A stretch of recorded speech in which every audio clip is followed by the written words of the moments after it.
टी-ई-टीच्या अनुषंगाने महत्त्वाचा मुद्दा आहे समोच्च रेषा पद्धती. यावर प्रश्न विचारण्यात आलेले होते. या पद्धतीचा वापर नकाशांमध्ये जमिनीचा उंच सकलपणा दाखवण्यासाठी करतात. जमिनीची उंची समुद्र सपाटीपासून मोजतात.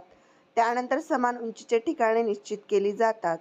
नकाशात त्यांची नोंद योग्य ठिकाणी केली जाते. नकाशावर नोंदवलेली ही ठिकाणे रेषेच्या साहाय्याने एकमेकास जोडतात. समान उंचीचे ठिकाणे जोडणाऱ्या या रेषेस समोच्च रेषा म्हणतात. नकाशा पहा. यामध्ये समान उंचीच्या ठिकाणांच्या आधारे रेषा काढलेल्या आहेत. या पद्धतीमुळे प्रदेशाचा उंच सकलपणा सहज लक्षात येतो.